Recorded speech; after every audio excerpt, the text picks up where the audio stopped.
Hey, what is a cross-cultural chameleon leader, and why should you be one? I'm Miles Threet. I'm an international leadership and business coach, and I help international business leaders to maximize their leadership performance and multiply their bottom line. A chameleon adjusts its colors based on their mood, and it's used as a communication tool to communicate and send out social signals to other lizards and possibly prey around them.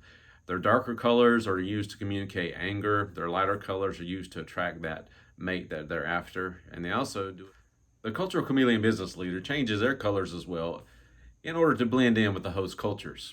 We do that to assimilate with the host culture in order that we can navigate the relationships that we're trying to build and establish that trust, but at the same time to create opportunities for ourselves within that culture that allow us to leverage the business opportunities that we have. It's not a means to manipulate, but it's a means for us to fit in so that we can benefit not only the host culture, but also ourselves, because we all have goals and objectives that we're working towards. As cultural chameleon business leaders, we are resourceful at dealing with cultural challenges. We have learned through our experience of working and living abroad to adapt in difficult situations. We are gifted at picking up the need to know language that communicates to the host culture that we're interested and care. We've studied into the history and into the culture of as well to help us understand, but we also just have a natural curiosity that helps us pick up aspects of the local culture that speaks to our host culture in ways that show that we care and we're interested in them as people. And at the same time, we learn to leverage that for our business venture and benefits. But it's a benefit not just for us, but for the local culture as well. It also means that we're willing to sit down and have a meal and enjoy food and try new things without turning up our nose or thinking it's weird or being afraid to try something that's outside of the norm for us. We can do that and do it in a way that the local culture realizes we truly do want to adapt and understand them. This helps us build authentic relationships around shared stories and experiences. For example, in my early days living in Thailand, coming from an American culture, only knowing American football, baseball, those types of sports.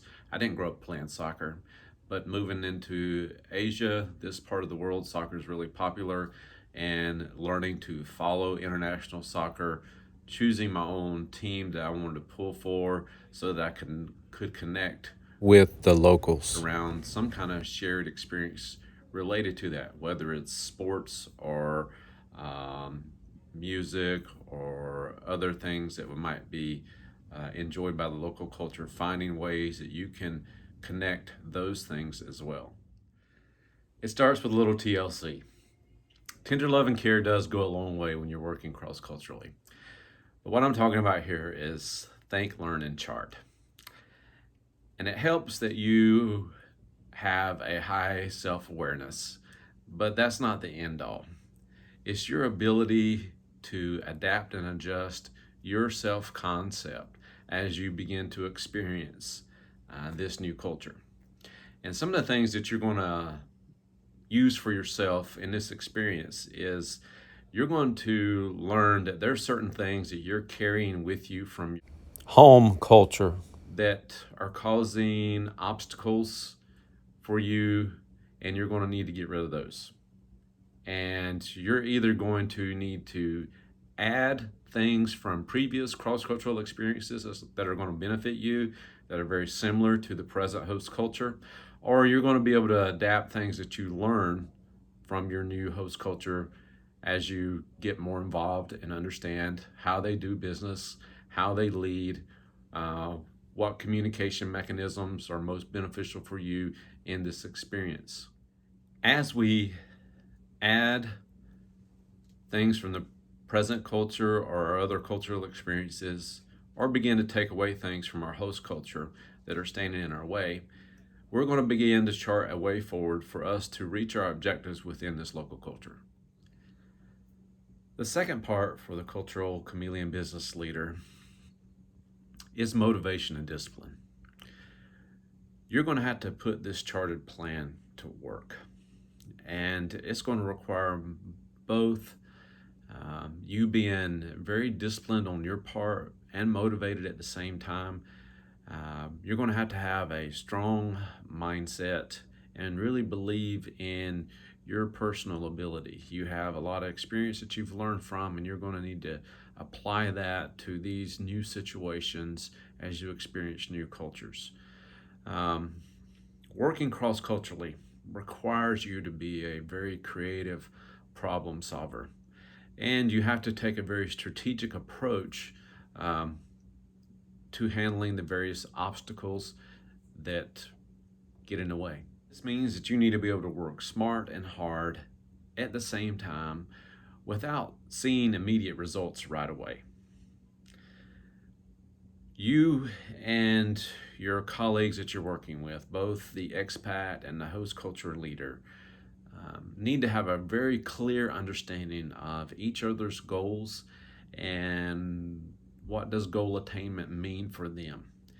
Not only on a personal level, but also on a business level. And the more that you can work together to understand each other and what these goals are and how you're going to reach them and work on them together, the more effective you're going to be. It means that you're going to have to be willing to create win-win situations for both parties involved. And how do you do that at the same time staying true to the business, to the organization, and also to your future? Because you and them both have specific goals for yourself. You have a business here or an organization that you're working with or working for, and they have goals and objectives for you, but you also have your own personal goals and objectives for your future, and they mean a lot to both of you.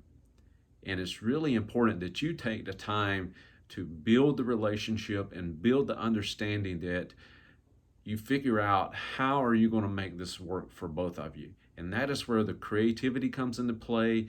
That is where the strategy comes into play to overcome the obstacles you begin to encounter, but also for you to problem solve as you move forward.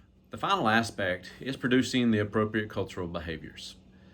Persistence is key in acquiring and adapting these new behaviors.